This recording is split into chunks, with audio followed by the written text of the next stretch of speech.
Hi guys, I'm going to talk a little bit today about feeding your older horse. Here at my barn, we mostly have all geriatric horses, meaning they're 15 or older. Most of mine are performance horses, so they even have more special needs. If you have just a plain old geriatric horse that's not really doing anything, what I call a pasture ornament, you can buy just a generic livestock type of feed.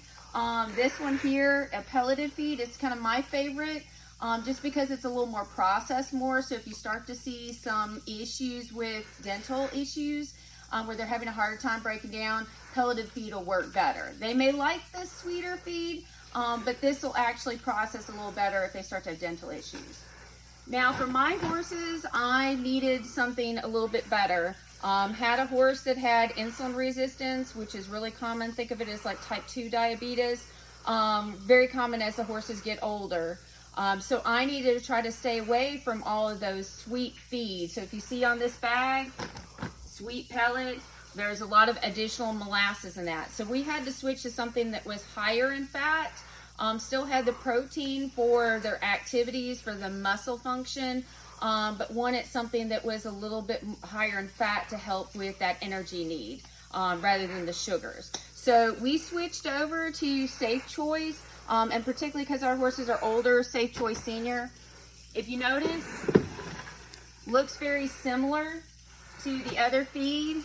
It is a pelleted feed, and so it's easily broken down. It just has that added fat that you might be looking for. This one has 8% added fat, which is a good amount for most of your senior performance horses. It's got 14% protein.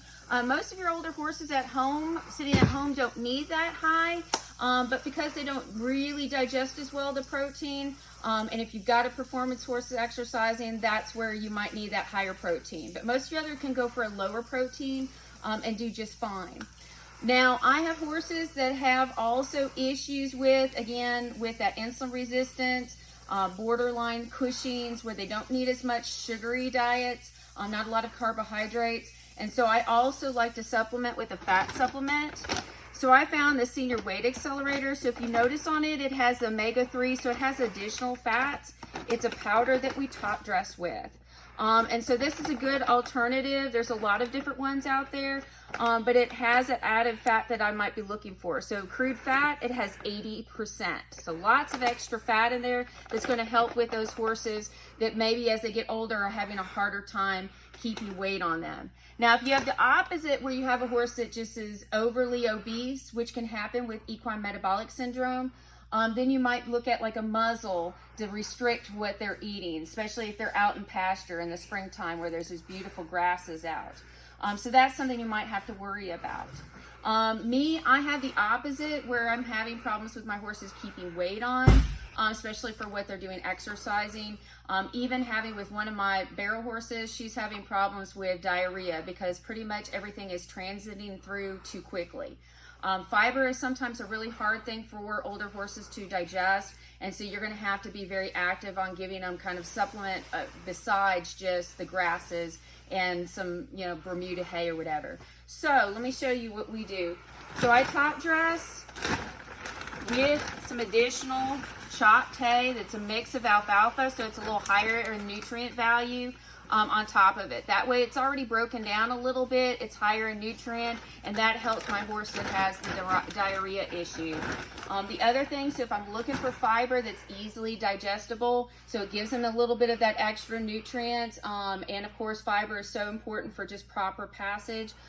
You can also supplement with beet pulp. Now watch, beet pulp can have choke issues, and so one thing I'll say, if you're feeding a lot of beet pulp, you might end up wanting to, not with the pellets, but separately soak it down, and that can make a nice little mash there. But just if you're doing a little scoop and top dress, that's another way to get in if you've got a horse that just is not taking that to other forages like your grasses and stuff as well. Other things, so again, my horse with the diarrhea issue, some of my older horses that have maybe get stomach upset on the road, a simple and cheap solution is giving them some type of digestive aid. What I found, baking soda actually works really good and is a cheaper alternative. Going back to this senior, if you notice, it has the probiotics. Probiotics and prebiotics will actually help to settle their stomach a little bit better. And then the one with my diarrhea issues, I actually feed, this is kind of like, this powder is kind of like a horse's antacid. So I'll go ahead and feed that. I've used Nalox, for example, and then while we're on the road, I actually supplement with some Ulcer Guard. That's actually in a paste form that I'll give them before we go on the trip and while they're at the show. Probably one of the last things that you'll deal with is joint-related issues. So our horses actually get joint injections, but then we also supplement with joint supplements. I am right now, so you can get glucosamine, MSM, there's a lot of different ones. I'm doing MSM by itself right now just because we're not really competing hard, so I'm kind of the cheaper version of this.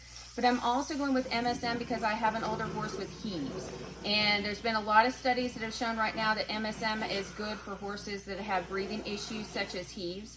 So I'm giving this both to my older horses with the joint issues and also with my heaves related horse. So again, you can see you can end up supplementing quite a bit with these older horses. Each of them have a little bit of different dietary issues.